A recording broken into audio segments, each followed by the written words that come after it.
Joining us today is the president and co-founder of Image Comics. Along with being an iconic figure within the world of comic books, he is also a giant in the world of toys and collectibles with McFarlane Toys. It is my great honor to welcome the Todd father himself, Todd McFarlane, onto the Oblivion Bar Podcast. Hey, Chris, Aaron. Hey, before we get going, I'm gonna give you a little marketing tip here. Please. You guys could have just taken both your last names, cut a few letters at the end of both of them, and your show could have been called Hack No. So, but anyways, Aaron, take it or leave it. Put it in the chest. We're talking to a marketing guru here, so I'm telling you, we need to at least keep it on the deck, right? Hashtag spinoff. Yeah. Hack No. Heck no, it's a good one. Come on, man. Yeah. They're staring you guys in the face. It kind of sounds like an automatopoeia, like in a comic. Heck no, like someone gets hit in the face. Heck That's no. it. Todd, we talked a little bit before the actual recording here. We'll just reiterate it. We'll probably say it a couple more times. We apologize for the fanboying, but my gosh, what a pleasure it is to get you here on the show today and to talk about not only your career, but I think maybe the central pillar is talking about Spawn 50 or King Spawn 50, excuse me. And before we get to King Spawn 50. I want to bring up something that I stumbled upon while researching for this conversation that I'm not sure a ton of people know. And it's that you've worked on a ton of really awesome music videos, like with Pearl Jam and Well, I wouldn't say a ton, but a handful. Yeah. I mean, enough to where it's like a cornucopia of really cool bands and great music videos as well. Some of the greats, yeah, absolutely. Yeah. Pearl Jam, Korn, Yep. Disturbed. The Prince of Darkness himself, Ozzy Osbourne, may he rest in peace. Recently, unfortunately, passed back at the end of July. But my first question for you, Todd, is you've worn, it seems like, every hat imaginable: writer, artist, entrepreneur, businessman, director, and so on. What's one? I would say the one constant throughout your entire career, I feel, is that you are fighting for that freedom and creative control. So my question for you is, do you feel that need for that creative control still today in 2025? The simple answer is yes. But I've also gotten older and wiser to understand that there are different dynamics that at times that's not feasible, or it's not prudent or generous. Like if I was doing a project with you two, and you guys came with the idea, and I put in half the money, and you put in half the money, I shouldn't be sitting there going, "Hey, I want creative freedom. I want to be able to dictate this," right? Mm-hmm. So it depends on the circumstances. If it's something that I think that I'm the lead on, and that I'm bringing, the sort of the majority of the value, then I think I can sort of puff out my chest and do it. But if you're playing within the confines of a group of people and a team, and you need to be a good partner. So each one's sort of an individual assessment, if you will. But do I still have the need to be able to spread my wings and put my creative ideas as close to what I have in my head as possible? Yeah, I'm always pushing that one, which is essentially why I have my comic books, because those are lock, stock, and barrel, 100% mine, and I don't have to get any approvals from anybody on the outside to do those. Mm-hmm. Well, we've heard you talk about this ethos of not striving for perfection as a creator, but instead just wanting to capture a reader 2 to 3 times in an issue. And I've heard you call it searching for the moment in other interviews. What moments can you think of from throughout your career that after getting them on the page, you knew that was really going to resonate with the readers? I don't, in all honesty, I don't really sort of do a deep dive into my own work and whatever. This is always interesting when you do like interviews, like people think that you analyze yourself all the time, right? Sure. And you're just basically living your life.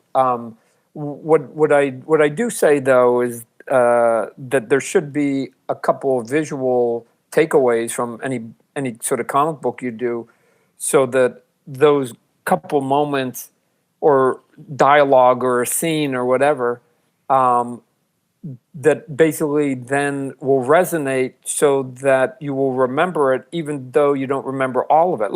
We could do this with movies and TV shows, but let's take movies. We can recite lines and or scenes from a movie, but we don't know all the lines and or all the scenes in the movie. But we like that movie. Why? Because we remember 4 or 5 parts in it that we just go, oh yeah. And so I think that comic books should have the same impact, but we've only got 20, for the most part, 20 pages. So can you hit them once or twice and get people to remember it? Like I said, I don't remember every page of Dark Knight, but I do have vivid recollection of some visuals that I could close my eyes and draw right now. So that's a value. The other piece of it that might have got lost in that is that not chasing the elusive perfection allows you to get your work done, and you're not torturing yourself, and you're not sitting there lamenting over it, because we're in for the most part, a deadline-driven business. And I think at a certain point, what matters then at that point is the volume of work that you do. We all have favorites. We all have favorite actors, musicians, artists, comic book people.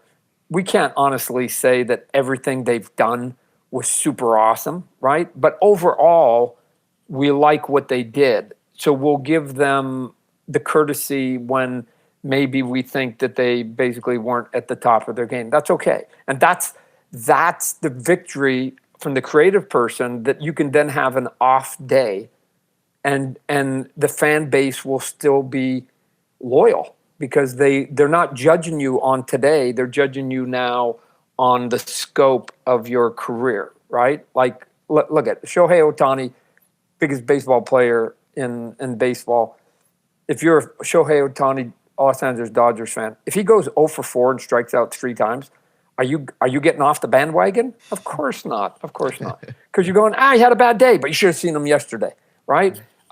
Being an artist and a creator is the same way. The more at bats, you staying with baseball, the more at bats you have, the more credit they'll give you for your career stats instead of the single day stat.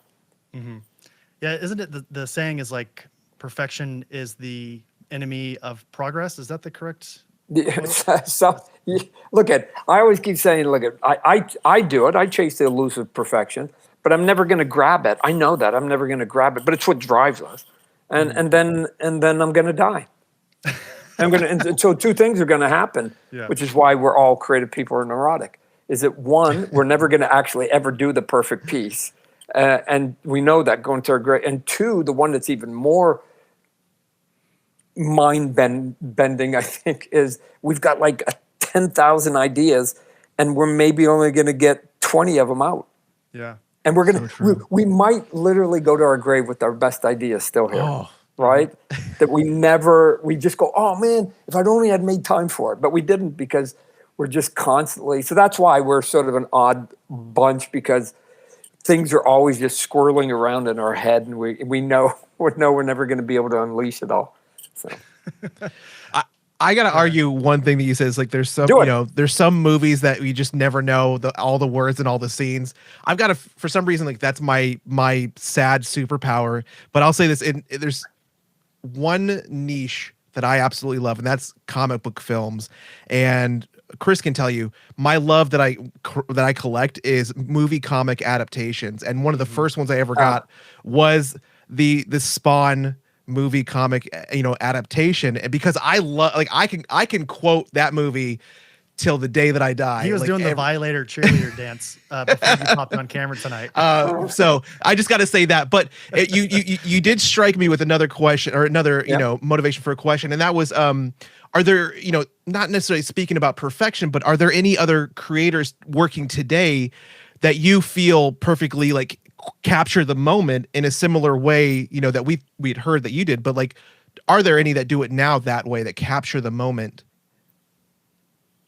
Oddly, we're all trying to capture the moment, right? I mean, again, I'm not saying that we aren't, but what you have to do is not lament if you don't, right? Like, there, and so.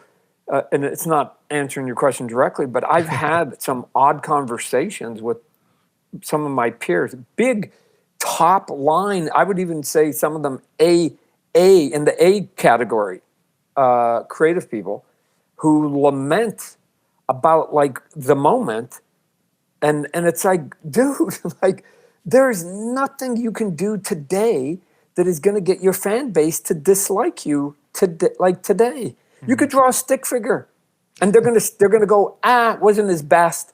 But you know what? Those other 3,000 covers he did or whatever, like we loved it. So he had to opt it. Like you're at a certain point, you're sort of covered on having a bad day. So what I recommend is then don't worry about it. Just enjoy your craft at that point. And some days it's going to be better than others, and it's okay. But once you've gotten to a certain level, especially with a fan base and a loyalty, there should come some sense of freedom with that, enjoyment, and enjoyment with it, instead of where I see with a lot of my peers that it's a burden to them of going, oh man, I can't disappoint them, and I can't let them down, and I can't, and it's like, as long as you're doing your best, like they're never going to begrudge you for putting your best foot forward, and you've given them 20 years.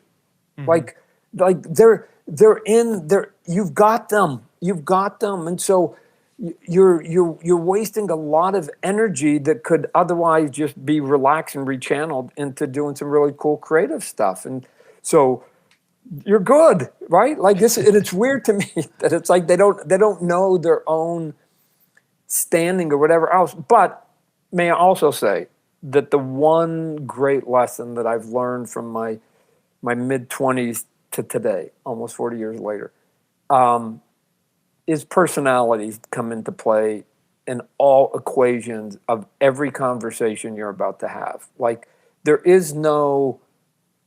I used to think when I was younger and naive that like there was a blueprint. I could just take a blueprint, give it to the person next to me. If they followed the blueprint, they would get the same result. It's not. I now know that's not true. That personality is not only a giant piece in it, it may be the majority piece in it, right? That if you don't have the personality to go along with what it is that you're trying to accomplish, it doesn't matter. I mean, it's the proverbial taking the horse to the water, shoving the horse's head in the water, and they still won't drink. That's just a personality, right? It doesn't mean it's bad. It just means it's a personality. And I now factor that in way, way, way more. So do I see people lamenting and doing the moment and doing all those things? Yes, but I see it at times an obsessive, almost negative way. That it's like, come on, just instead of worrying about it and redrawing it 5 times, you could have just moved on to the next page and given the world another page of your creation.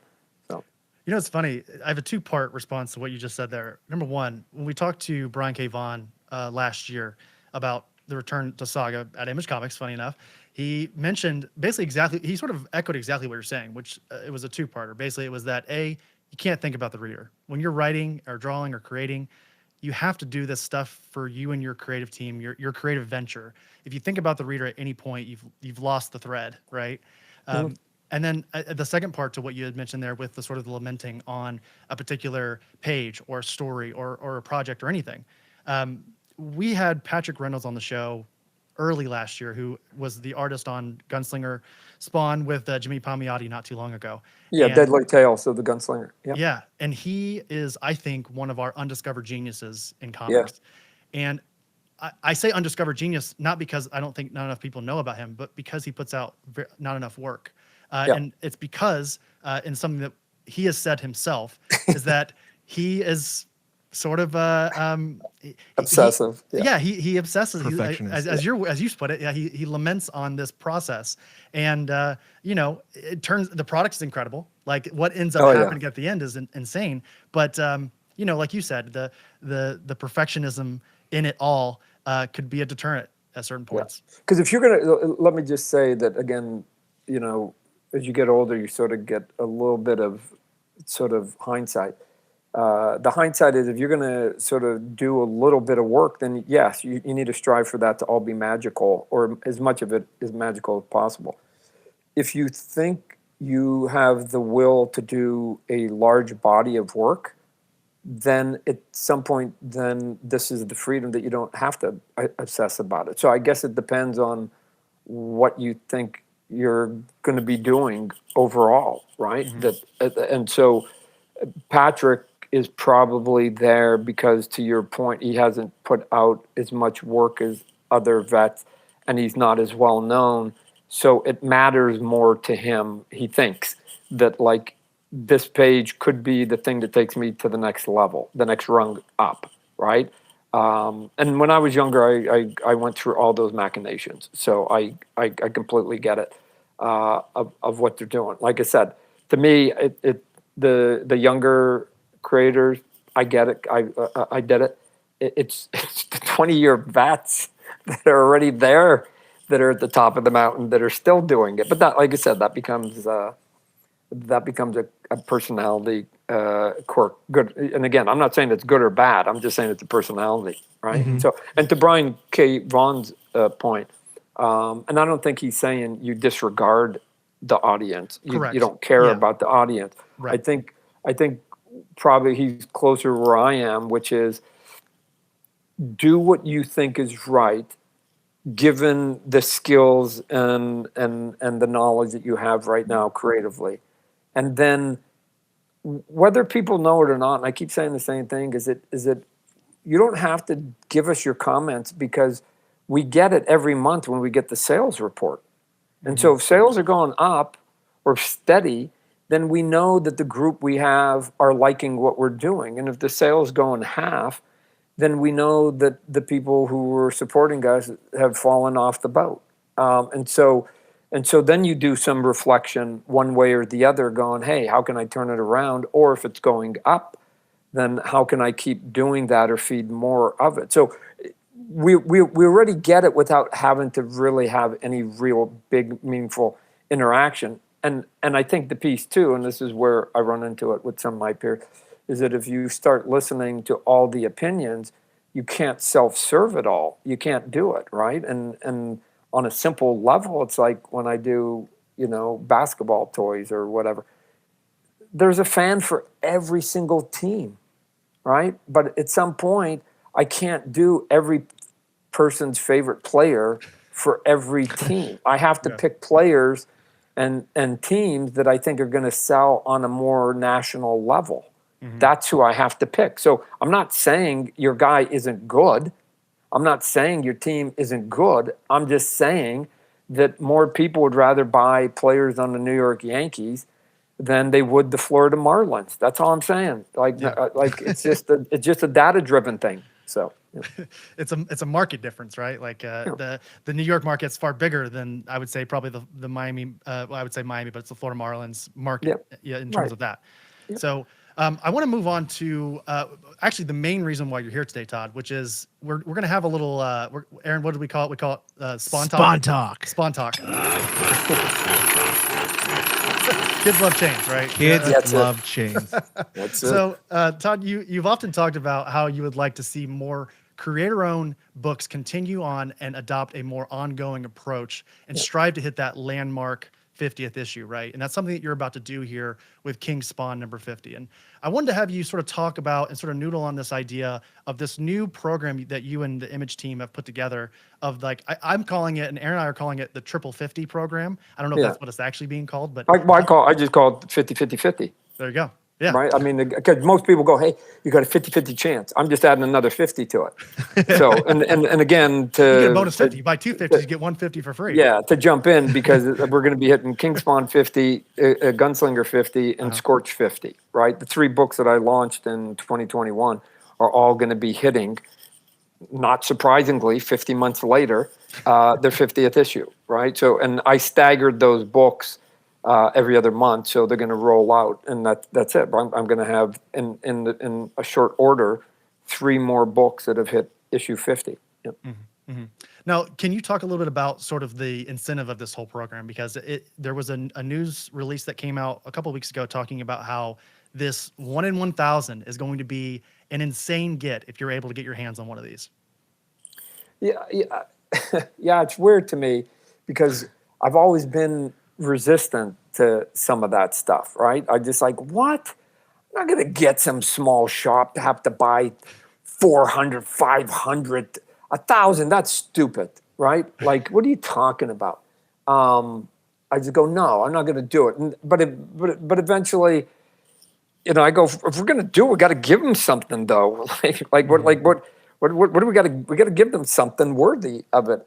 And the only thing that I could come up with, go, man, okay, like how do they get their money back, basically, was give them a super rare book. But even then, I'm like, I don't know if that's sort of enough. But then I went, well, what if I just do some sketches, right? Now, and again, I had seen that Ryan Otley and Robert Kirkman had done something on Battle Beast, and they had done it, and I think, because I remember I was talking to Ryan, and he had done like 24 or something, and then all of a sudden, which is pretty good, 24 people are going to buy 1,000 copies, cool. And then all of a sudden they got like an order for like 104 or something, and he was like, oh, I got to do like 75 more, and whatever. And there was a little bit of and again, it's because they're dear friends. So am I with Robert Kirkman, but he's like, Robert didn't have to draw any of those 75, right? So other than saying, Ryan, can you get those 75 extra drawings done? But I said, hey, why don't I just, maybe I'll do some sketches, because every time I rarely do them, but when I do, and the odd time somebody puts them up for sale, they go anywhere between $2,000 and $9,000. That seems to be the range of what's in there. And so, at first I thought, who's going to buy 1,000 copies? I mean, I just did it. Image said, let's do it. I go, who's going to buy 1,000? But then, just recently, because again, a couple of sketches I saw went for that 3,000 to 6,000 range. I just go, man, okay, so how much is it going to cost them to buy 1,000 copies? I go, okay, even at like $2 or $3, that's 3,000. I go, if they get a sketch and they can sell it even for a low end, then they get their money back. Plus, they get a book. If there's only 100 people that buy this, or 50 people that buy this, they're also going to get a book of which there's only 50 copies or 100 copies, right?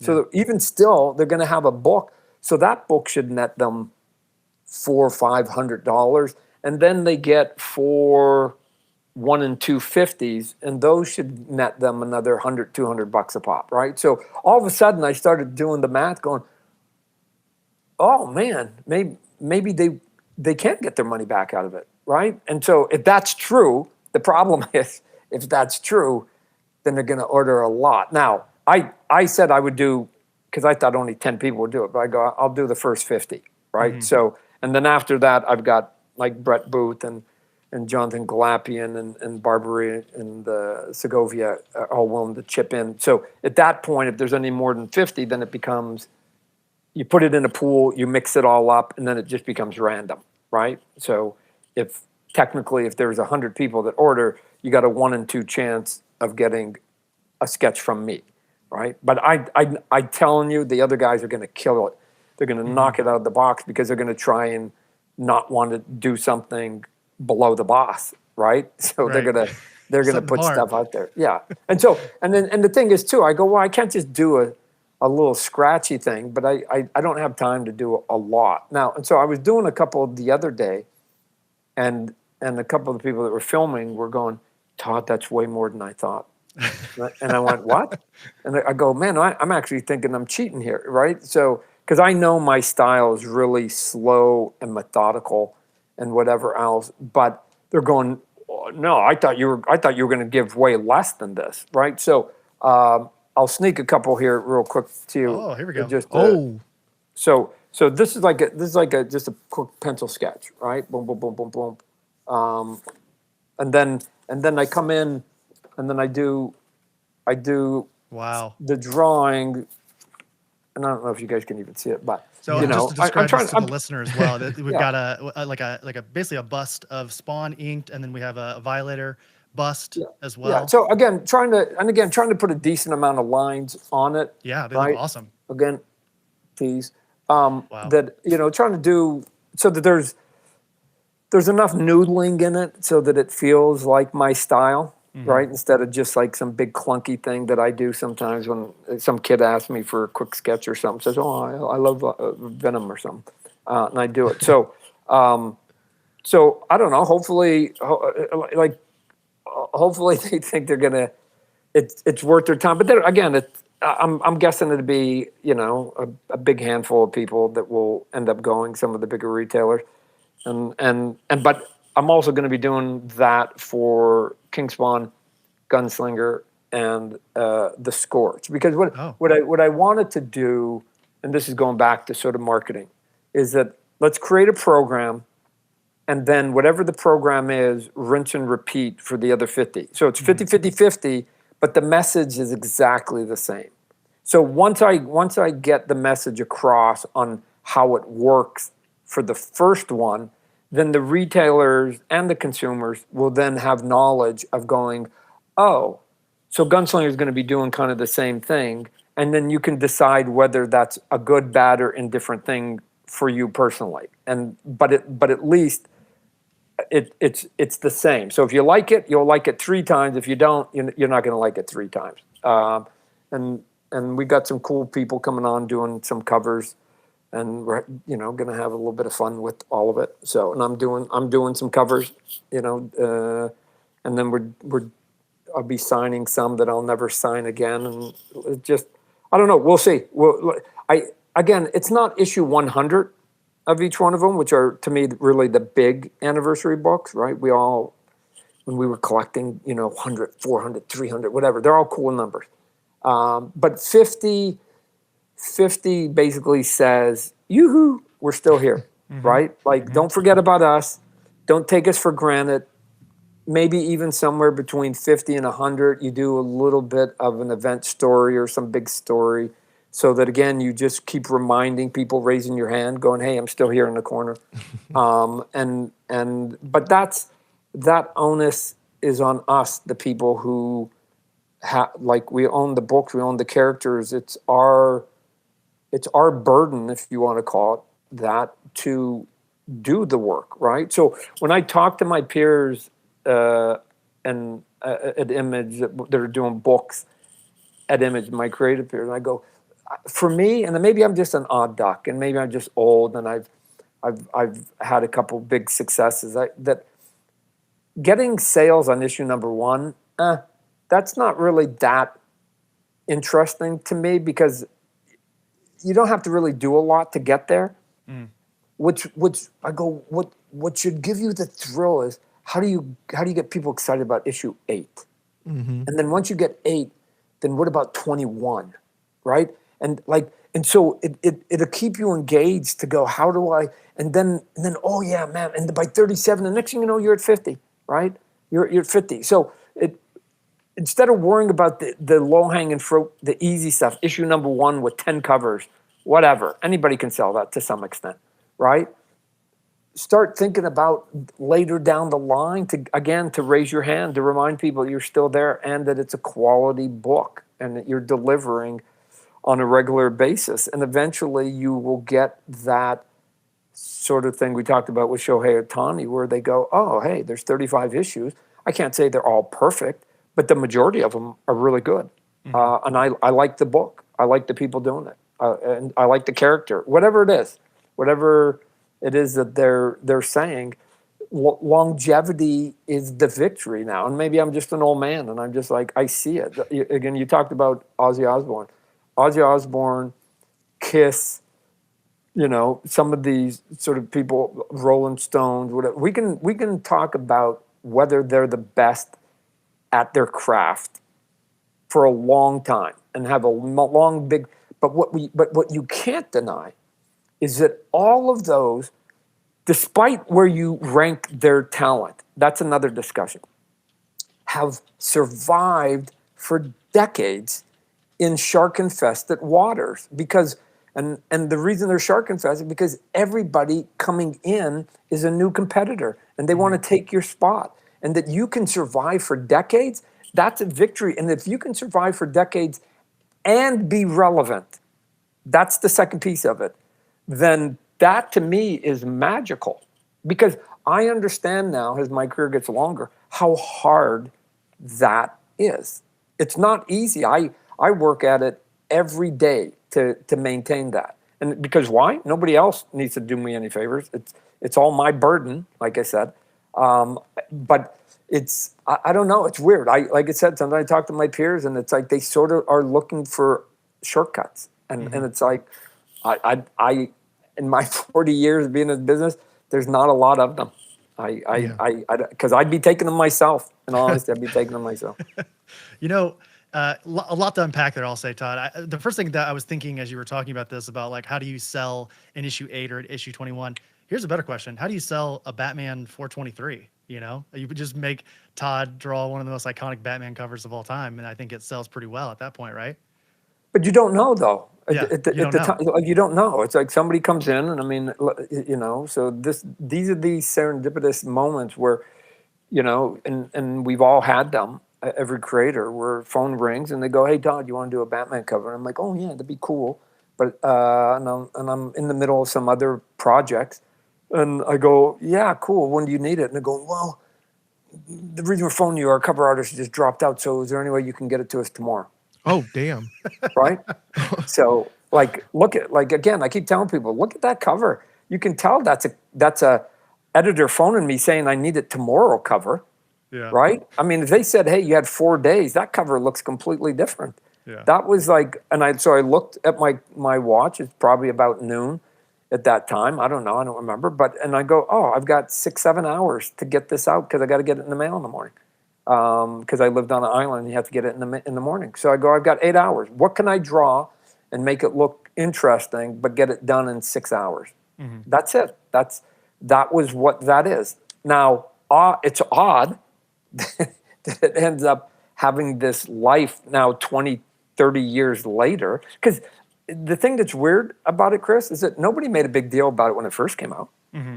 It seems to have gotten like this new burst of energy only in the last 5 or 6 years. And then I think because Batman obviously is such a big character, I think a lot of people went, "What? Batman 423? I collect Batman. I got boxes of them." And then I think they all went like, "Oh shit, I got that one too." Yeah. Right? Because it's coming out a lot more. And when I'm signing, it's now becoming one of the handful of go-to books that I sign. Mm-hmm. And it's like, where did all these come from? Because I know the print run wasn't very big back then. But I think everybody who had a Batman collection went, "Oh, I got that, I guess." And they do. And they pull it out and you get it signed. So. Well, to speak on the longevity of it all, and I keep going back to this Brian K. Vaughan conversation. That's actually, after this conversation, Todd, it's my all-time favorite conversation that I've ever had here on the show. So that we've ever had on the show with Brian. But he had this. We got on this exact topic actually about how a lot of creator-owned books nowadays often don't go the distance, we'll say, right? And Brian is sort of known for that throughout his career. Obviously, you are as well, with not only these 3 titles, but Spawn and thereon. So I'm just curious, from your point of view, what is that secret sauce that you have to have in order to keep an ongoing going, right? I don't think there is a secret sauce. I think look at, and this may seem like an odd answer. I coached kids baseball and sports for a long time and coached them at a high level, like from 5 all the way up to 17, right? Mm-hmm. Like, cool. And I repeated the same thing almost every year to and most of it was baseball, to the parents. Three things I can't teach your kid. Can't teach your kid to run faster, right? I can coach them up, but that's it. Can't teach them to throw harder. I can coach them up, but either they got it or they don't. And then and here's the third one. I can't teach them to give a shit. They either want to hustle because they just know innately, fuck, I just want to be the best one on this field, right? Or I just don't want to embarrass myself. Or I just don't want anybody laughing at me. I mean, whatever. It's a personality. It's a fire. You gotta have that dog in you. You gotta have that beast. Yes, it's in there. Yeah. It's in there. You can't put it in that because that's a personality. This is going back to that thing. It's a personality. So how do you get to a big, long, you have to have a personality. And obviously you could argue that mine is closer bordering to sort of insane. Because like, who's doing 370 issues of their own damn book, right? That's redonkulous. So that's why I keep saying 50. I'm not saying you got to go all the way to that one, because I remember Robert Kirkman when he quit Walking Dead at 190 goes, Todd, if I had to go all the way up to 300, because we were just about ready to set the record on Spawn. If I had to go to 300, I'd put a nail in my head, right? Like he goes, I can't go another 120 issues. Like that's 10 more years. Yeah. I have to commit 10 more years. So to get to those numbers, what you have to do is just say, I'm going to do it. It's sort of like going to the gym. Look at, I was never a gym rat. I was an athlete, but I can honestly say I never went to the gym once and walked out with a smile on my face going, man, that was super awesome. That was good. It was a means to an end. If you wanted to be in shape and you wanted to look good, you went there as part of that regiment. That was it. A means to an end, and you don't worry about anything else other than getting to it. So for some people, they have that sort of tortoise mentality, if you will, and then other people are hares, right? And they want to get there a little bit faster and enjoy it, and then do it again and replicate it. So I know lots of people that do 5-10 issues of their own book and then come up with another idea. Why?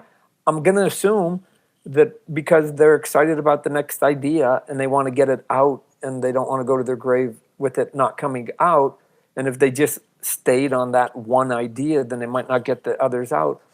Or a combo of that they saw some of the sales starting to flag and they just go, I need to get on another horse.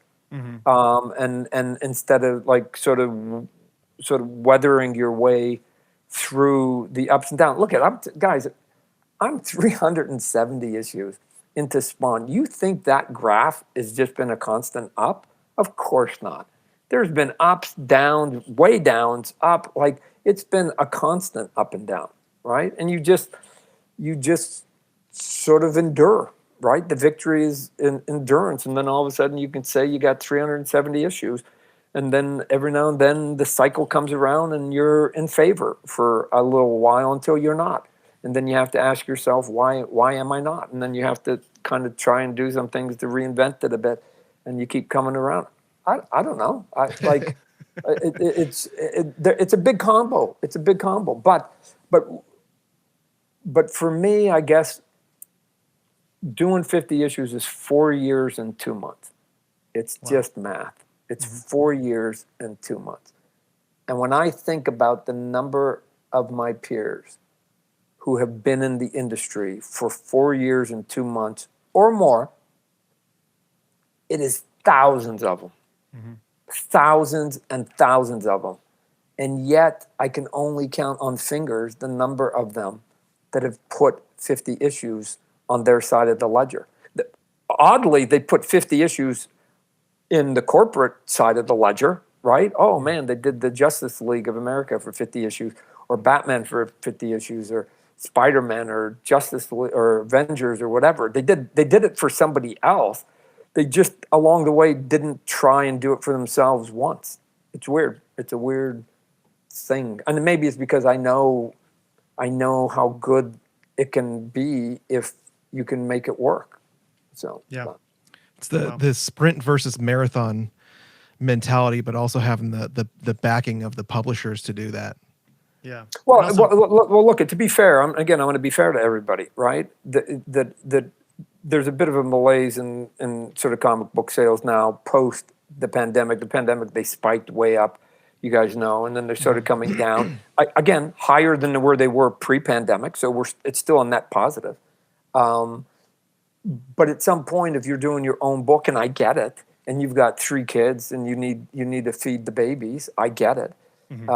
That you just go, man, I don't really know. There's still a bit of an unknown if I do my own book and whatever else, or I can take the sure thing and go do Captain America, and I know what my page rate is, and I know what I'm getting, and oh, by the way, the sales there might be a little bit more. I mean, I don't get the money like I would if I was doing my own book, but I get exposure to my name and brand. So I'm not saying one way is better than the other. There's a lot of reasons for everybody to do whatever.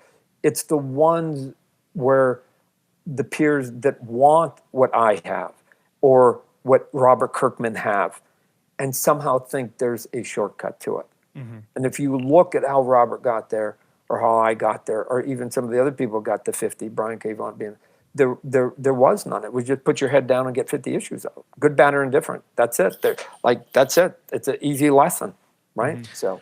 Well, speaking of getting there, I wouldn't forgive myself if we had you here today, Todd, and I didn't ask you at least one Greg Capullo question, who just happens to be one of my all-time favorite artists in comics. I'm a huge death metal fan. Yeah. You two recently teamed up on Batman Spawn, which I think I searched high and low for almost every cover I could find of that for the Batman Spawn crossover. And to go back even further, Greg was brought into the Spawn universe at a pivotal time in the book's infancy at issue 16 with Grant Morrison during the anti-Spawn storyline. In your own words, and feel free to brag about your friend for however long you'd like, what is the special sauce that Greg Capullo brings to the comic book world that no one else can replicate? So there's a guy named John Buscema that was a big idol for many, many, many of us. And John Buscema the magic that he could do, and most people would know his work on Conan the Barbarian, whether it was the regular comic book and or the Savage Sword of Conan, the black and white book. Although he did tons of other stuff, you name it, pretty much John put his mark on it, did a bunch of Thor, some Avenger stuff. So do yourself a favor if you've never sort of paid attention to him, look at his work.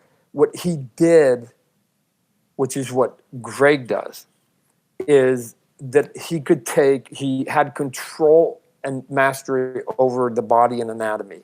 So we all try to get some proficiency in that, but there are some people who just have it better than others. I'd put Greg in that category. And then here's the hard piece, because I know where my limits are, and I just go, ugh, I'm so jealous that people can do that. They can take the one element, the Superman, the Batman, whatever, and then they can move the camera any angle, high, low, in, close, far, and change the perspective, and it all looks good. And in some cases, it looks dynamic. And then he has the Jack Kirby piece in him, right? Which is the big hands and the big, bravado stuff, which is what Americana superhero comic books are. And then combine all that and those, like every time I sort of add a piece, I go, this is why he's special. Is that you go, okay, there's only a few people that can do that, and then that and that and that and that and that, and then take all of that and then add the volume of work. So he's doing it at a high proficiency, and he's turning it out on a big level of the amount of pages. And that's what John Buscema did.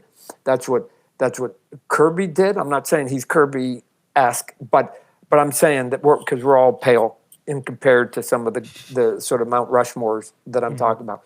But he's the full package. If you were going to start a comic book company and you go, what is important? And what's important is getting the books out and getting them out on time and making them as dazzling to look at as possible, then Greg Capullo has to be on your list. He has to, because he's the one that delivers on all of those aspects, right? And so, I mean, I'm constantly looking for anybody to do a monthly book, and then if they're skilled, that's part two, right? Like I don't care, because I got a monthly book I put out. I need people to help me with monthly books, and it's like, oh my gosh, you're going to do a monthly and you're good. In some cases, when he's on his A game, he's great. Yeah. Shit, where's the clone machine, right? We need 20 of a guy like that. So. Yeah. It's like Greg Capullo has drawn an ideal, like, let me ask you this. I was going to say he draws like an ideal house style version of every major character in comics, but would you consider Greg like a house style type of artist? Is that the best way to describe his work? I don't know. I think because he's been so good and so consistent with that, I think oddly you could maybe make that comment with that. Mm-hmm. I think what he is somebody, if you were going to break into comic books and want to do superhero comic books, right? Mm-hmm. Not moody, dark stuff, not esoteric stuff, like just good old fashioned superhero stuff. He's a guy, yes, you should be looking at. Just like we looked at John Buscema when we were kids, and Gil Kane and those types of people when we were younger. He has to be on that list of going, oh yeah, there's how you do dynamic stuff, right? I used to look at a lot of John Byrne stuff because his stuff was dynamic too, right? He had the energy and he could move people around in the characters and move the cameras around and stuff like that. So there was a guy, Jose Luis Garcia Lopez. He could do it too. Sadly, he never got the attention because he never turned out the volume of work to let people see his stuff. But he could move that camera, and all his people were beautiful and handsome, and the energy was on the page. He mostly did stuff for DC. So the at that perfect point, Superman is Jose Garcia Lopez. Perfect Superman. Yeah.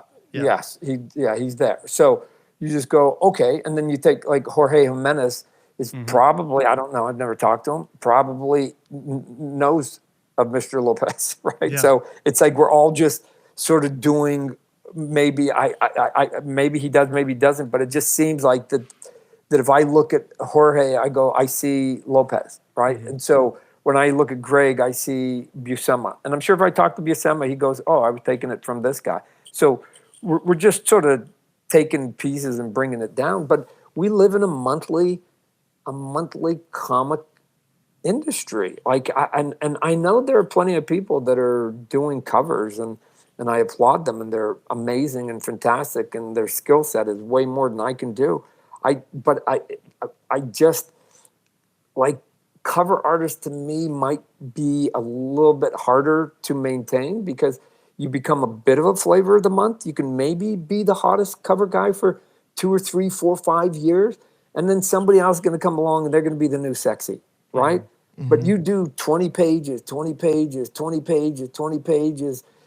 People will go, man, did you see that run, right? There was a reason why Jose Delbo and Alex Saviuk had value when I was a kid, because they were reliable. Were they sexy? No. Were they the most interesting look at? No.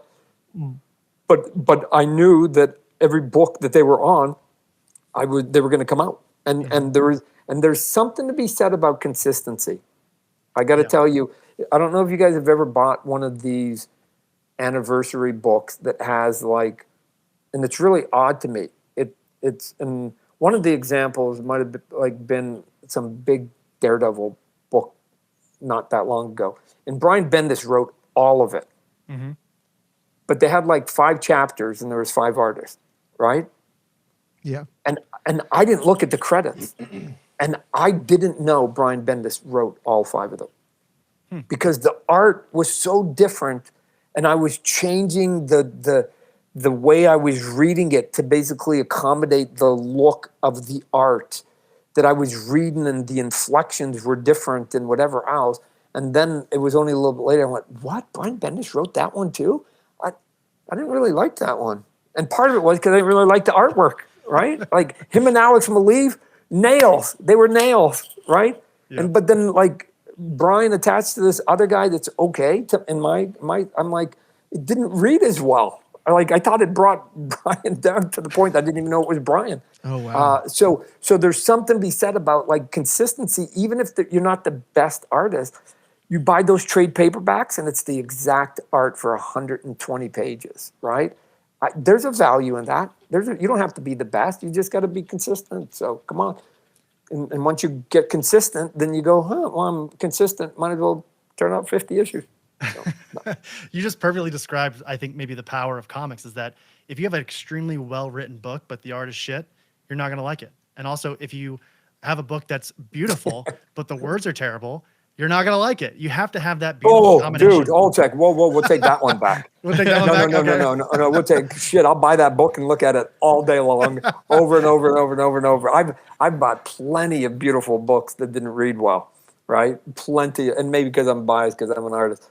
But it's like, sure. No. I'll buy pretty looking books. Like, what are you talking about? Of course I will. right? I go, oh, it's my favorite. It's my favorite character, Wolverine.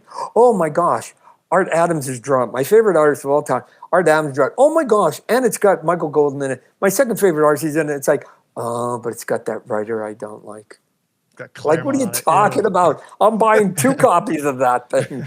So the other way, I agree. And this is why I go to my grave going, look at comic books, 51% minimum is the art, because we look at the cover and then we flip through it and then we take it to the cash register. And only once we have it home do we then decide whether we like the book as a whole and or the read. But they got our money. They've got our money, right? That's right.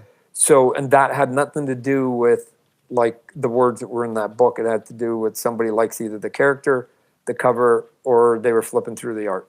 So, well, Todd, I tend to go towards your view on this topic. I don't know if I necessarily have a leg to stand on when it comes to these kind of things, because there are definitely times where I will be more apt to buy a book if I see it on the shelf and it's beautiful, rather than reading it first and then putting it back. So. I will say. Oh, dude, this is easy. I'll give you an extreme one. Shakespeare writes a book and my mom draws it, right? So my 6-year-old kid writes a story and Michelangelo paints it. Right. Which one of those 2 books you think you're going to take home if you could only take home one?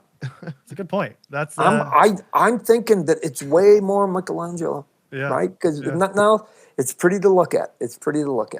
Well, it's funny that we've sort of transitioned onto this exact topic, because our final question for you, Todd, you've been so gracious with your time here today, and we appreciate you joining us.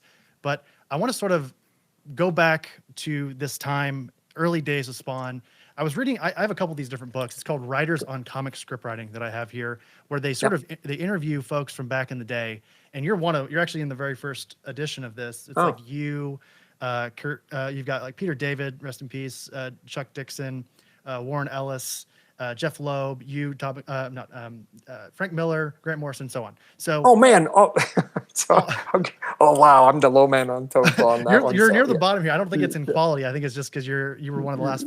They want you to. No, but I'm going. Oh man, those are all like jealous. Okay, I'm actually wondering why they put me in there. But go ahead. Well, in this book, you give a really great interview, and you talk about this idea where you urge the fans at the beginning of Spawn to sort of stay patient with you as a new writer, because while you were arguably the best or one of the best artists of your era, writing was still sort of this relatively new thing for you, going into Spider-Man and then into Spawn and so on. So, going into issues 8 through 16 of Spawn, you sort of relinquish writing duties over to folks like Alan Moore and Grant Morrison and Frank Miller and so on. So my question for you, Todd, is how much of that, in retrospect, was you wanting to get these huge, amazing names onto a Spawn book at that time? And how much of it was you maybe going, hey, you know what? My talents, my extremely great talents, are best used drawing this book and handling the plotting and all those other things, instead of trying to do both duties? No, you're overthinking it. I knew I was going to be writing Spawn for a long time. There just was a lot of chatter at the beginning of Image where it was like, oh, you guys are just artists. And I basically just went, well, we can hire writers. Click, done. And we can actually get some of the more higher profile writers, just either because I knew them and or I could just sort of give them a paycheck that would make sense for them. Click, right? So it's like, if you want that, fine, right? So here's an odd debate, and we should have it at some point on a bigger scale with more people.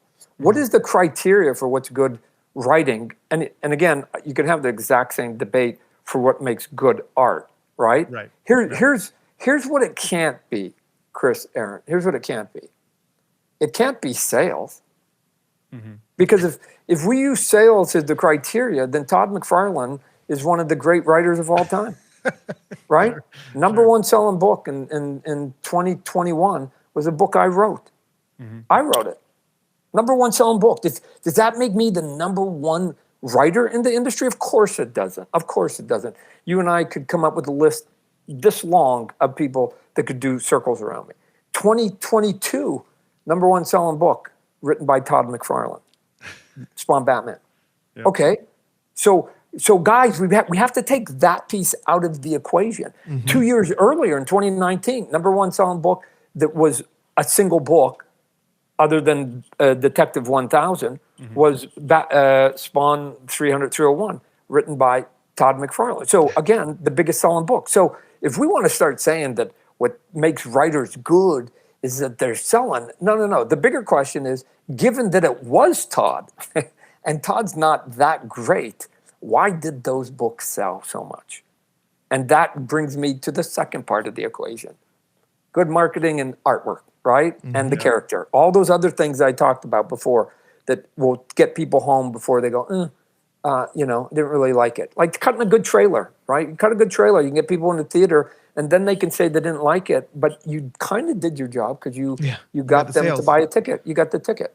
So, okay, so it can't be sales, because if we start using sales, then you're going to have to put me into the equation of one of the greats, and nobody is going to want to do that, especially no self-righteous writer. Come on, don't do that. I wouldn't even do it. Come on, don't do this. So it's a combo of a bunch of other things that are in there that I think sort of have helped sort of get to that place.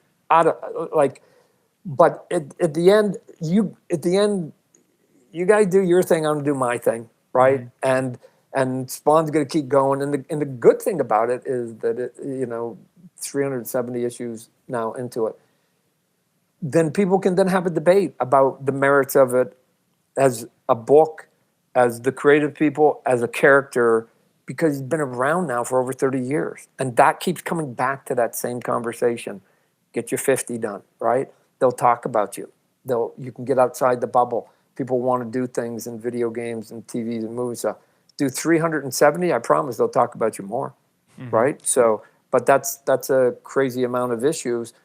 But what you could do is 50 times 7 different ideas, and you'd have your 350. So you don't have to do 350 of one. You don't have to put all your eggs in one basket like Todd. He's a madman. You just do 50 and then move on to your next idea. 50 and do your next idea. 50 and do your next idea. 50 and do your next idea. Cool. If you've been in the industry for 12 years, you could have had 3 of them. Yeah. I think it's interesting because Chris and I constantly have this discussion about, like the publishers and, the big, DC and Marvel and what they could do to really like put a lot more like creative teams out there to support them.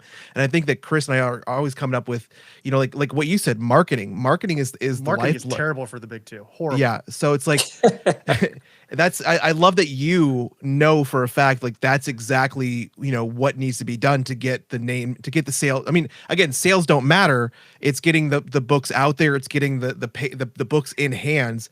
And, I appreciate the fact that you share that same sentiment, that we all know that it's about marketing. It's about these people, these companies putting in the marketing dollars to get the books out there to keep this industry thriving. So I just want to say thank you for having that perspective. Look, I'll give you before we go, I'll give you like a marketing thought that I went through, a gyration. I knew that and we'll go back a few years, I knew that issue 300 of Spawn was going to come out. And I knew we were heading towards not only an anniversary, but then I went, hey, internally, nobody was paying attention to it. Nobody cares about the stuff that I'm going to care about. So my job is to get them to kind of care about it. So I go, we're going to get to 300. Not only is it an anniversary, check, but it also ties Cerebus' record of 300. Like I need to get that out. I need to make that a play, right? Why? Just because it's just another thing to add to the story. And what people like is to be able to tell stories. So then it's like, okay, so we've got 300, but ties it, and then 301 then breaks it. So we get there, and then I'm going to go get Guinness, and I'm going to see if I can get them to give us a record. Why? Because it will legitimize it. Okay, check.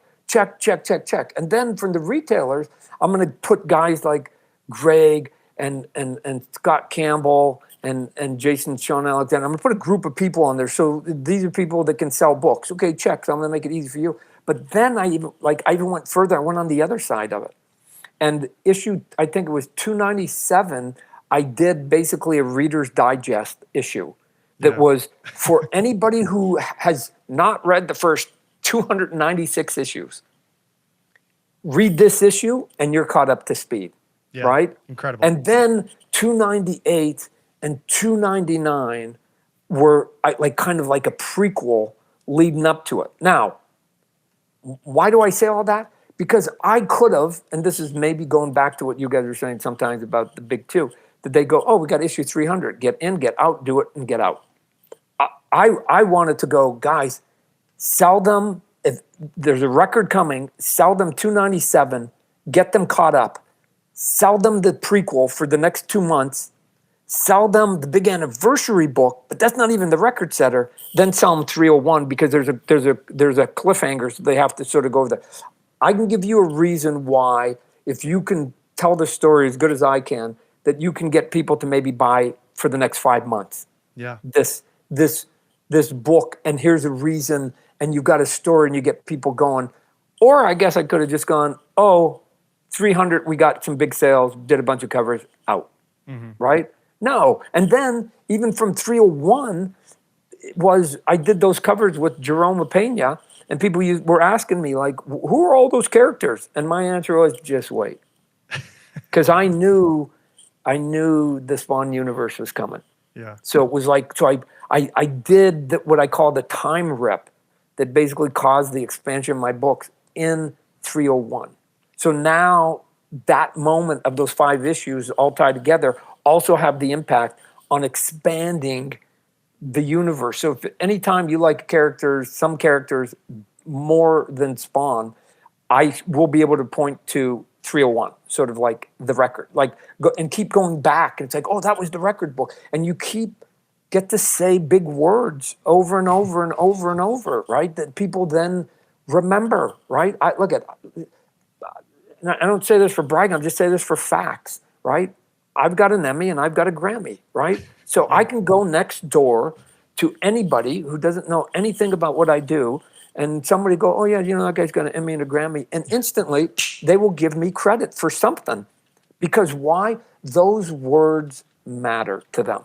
And so record setting, anniversary, the biggest, the number one this, the number one that, all of that matters when you are having conversations with retailers, consumers, or you're trying to sell your stuff on a shirt or in a movie, right? Like you have to be able to hype your own stuff up. And at some point, it's not a lie. It's like, it was the number one book. It did do this, whatever. I'll go take a look. And they can go, oh, okay, fine. The whole becomes way more valuable than the parts. That's it. That's like, okay, so I try not to be myopic on, let's just jump this one thing. How do we take it and spread the message sideways? That's why it's called 50-50-50, gentlemen. There it is. I didn't do something for King Spawn. I go, guys, there's a way to connect all 3 of these. Boom, boom, boom. Let's go. Marketing genius. Marketing genius. 100%. And the speaking it into existence and the legitimization of your operation and that effort that goes into doing that is, I agree with you 100%, Todd. And so thank you so much for like putting that into this conversation, because it's so true. When Aaron and I first started the show, I think I said this to you, Aaron, within the first couple of months that we started, when we were literally yelling into the void that like, we need to start doing the show like we're already like the most popular podcast in the world. Because if we ever get there, we're already doing all the right things. Like we're already doing all the things that we're doing now. We don't have to change anything. It's just the audience that's changed, So, Todd, we've taken way too much of your time. What an absolute honor it was to have you here on the show to talk about Spawn and image and marketing and baseball. Even we didn't talk enough about baseball, honestly. We need to have you back at some point and talk about yesterday. I was 2 for 2, single, double, 4 RBIs, 2 stolen bases, 2 runs scored, and 2 walks and 2 steals. And I'm playing against 30-year-olds, and I'm playing hardball. What is this league? Where is this at? Oh, out here, I just moved to the LA area, and my son found the league because he's 25. And then at one point, they were short. So it was like, Dad, you got to play. And I had a good game, and they were like, you want to play forever? So so I play with the 30-year-olds, and yesterday I showed up the 30-year-olds. So but anyway, so next week they'll show me up. But like it just because again I just think if we're gonna be here, let's go. We can do it. We That's can right. do it. We can do it. We can do it. We can do it. If you're gonna go, then do it. Right. So but anyways. Next time we have you on the show, we're going to spend much more of a significant time talking about baseball.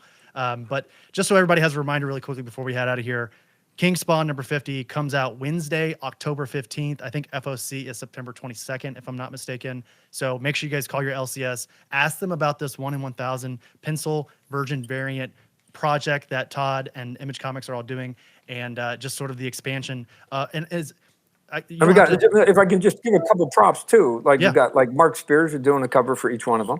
Yep. Right. For the 50-50-50. Scotty Young is doing a cover. I just got him in for the 50-50-50, and his all interconnect. Right. Wow. So he's doing a 3 spread. As a matter of fact, they're so pretty. I'm not even going to put logos on them. I'm just going to do them virgin. Nice. And so again, if you just don't want to, like, you don't have to spend money on the silly 1 and 250 books and all the autographs and stuff like that.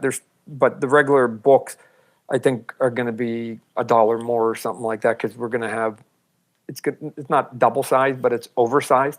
And I've got some pretty talented people helping me out on the covers, and then there's 2 stories that are running parallel. And it's going to be the same artist in all 3 of them in the 50-50. So Carlo Barbary is doing sort of the A story, technically chapters 1, 2, and 3. Mm-hmm. And then Steven Segovia is doing chapters 4, 5, and 6. But it'll be 1 and 4, 2 and 5, 3 and 6, and they collide. And you go, those 2 actually tie together somehow. Cool. So, but again, I want that if you only just buy the 50-50-50, that the artwork will be consistent with those 2 guys. So. And you have Roy McConville as well joining you on the issue. Yeah, that's awesome. Absolutely. I assume there's going to be some big announcements, some events happening New York Comic Con. We'll have some fun. I mean, we go there and do silly stuff. So yeah, we'll go there, make some announcements, and I don't know if there's any giant one. The thing is, once I get done with the end of the 50-50, by coincidence, we run right into Spawn 375.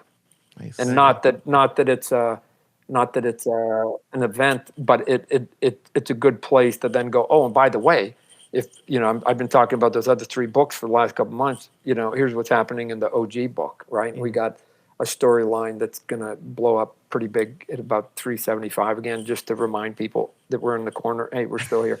So, yeah. Well, that's extremely exciting. We cannot wait to see all that happen. And I guess, Todd, before we let you go here, anything that you want to sort of let the people know that are listening, or anything that you want to necessarily, plug leading into, I guess, again, New York Comic Con going up into the early October timeframe? No, not really. I mean, we talk about sort of the hot thing that's coming down the pipeline. We've got lots of cool books I'm quite proud of. We didn't do like 20 covers to get to them. We kept the price, most of them, at $2.99 when they first came out, just so that they were easy sampler books. But some of the books like Sam and Twitch and the Curse of Shirley Johnson, and even a new one out, Blood Letter, and we've got like the Dark Ages coming out. Like, there's some, I think, cool eclectic stuff. Again, it's not for everybody, but I don't expect everybody to sort of support all the books we put out. But I think if you have a midland curiosity, you might want to sort of pick up 1 or 2, because it might be more of your cup of tea instead of a sort of straightforward superhero book, maybe like Spawn or something. So, one of our good friends in the industry, Danny Earls, is doing the covers for that upcoming Sam and Twitch book, and we're very excited to have that. So, Todd, what an honor. Thank you so much. We appreciate it. Hopefully we can have you back on the show at some point down the road. But until then, hopefully we'll see you at New York Comic Con here in a couple of weeks. All right, Aaron, Chris, you guys be good, and congrats to your 5 years in the industry too. Appreciate Thank you so much. Thank you. All right.